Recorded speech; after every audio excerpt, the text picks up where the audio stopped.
Today on BalloonADay, I'm going to teach you how to make a really cool psychedelic mushroom out of balloons. Now this one's a little different. This one's going to be using a technique called distortion, where basically you're manipulating and inflating balloons inside of other balloons to create shapes that normally the balloon wouldn't have by itself. It's kind of crazy. You'll realize real quick why I don't do this regularly at events. So we start by having our 12-inch round. This is a deluxe agate. These ones I think are really cool for things like octopuses and mushrooms, just because they have this really cool like marbling color to them. Really cool. So to make this, what we're going to do is you need to take a balloon, and we're actually going to fold it in half and shove it inside this other balloon.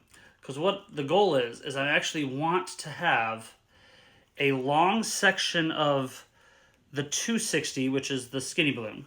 I want a long section of this 260 blown up inside of my 12-inch round, okay?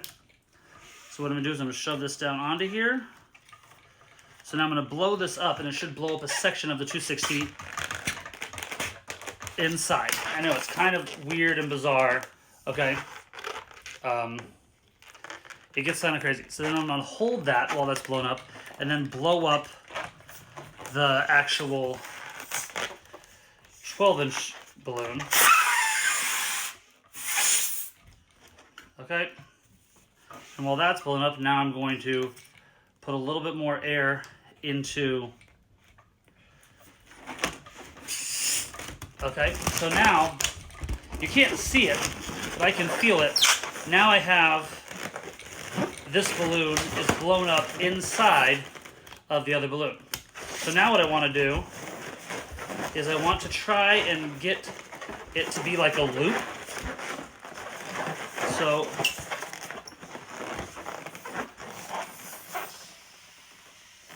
I'm trying to get it flat because I want it to be like a perfect loop. I think this will be close enough. So we tie the ends together. Again, this one's tricky. This is why I don't do this like at events on the regular, just like trying to bust out distortion.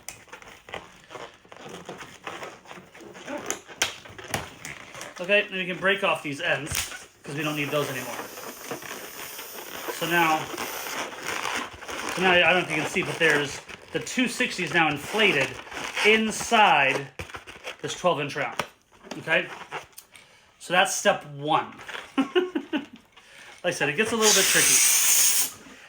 The end result is really cool looking, and again, I'm not the best, most experienced with distortion, so there may be easier, better ways to do this that I just haven't learned yet, but this is kind of how I've learned to do it, okay? So I have this, now we're going to take a 5-inch round and blow that up inside of there. Okay, so we're going to blow this up. Okay, and we want to kind of center that. Okay, put our 5-inch round into here now. Okay, again, the end result is cool, but it's definitely a little bit more time-consuming process than I'd want to do at an event where there's like a lot of people waiting in line for balloons, and they're just having to stand there and watch me do this. So now what I'm doing is I'm blowing up a 5-inch round. So I should have a 5-inch round balloon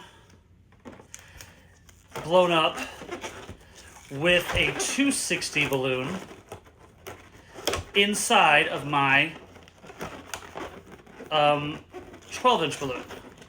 And then when it deflates, the goal is you want to get it positioned so that the loop is on the bottom and the 5-inch round is on top.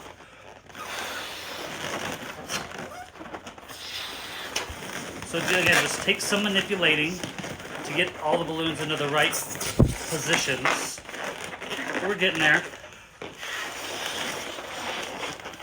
And again, there are other people that I know, other twisters, who do this technique a lot more consistently than I do. So I'm not claiming to be the best at this technique. Okay, but as you can see, we're getting that mushroom shape. It also can work good for a turtle. the trick is we also want this nozzle centered on the bottom.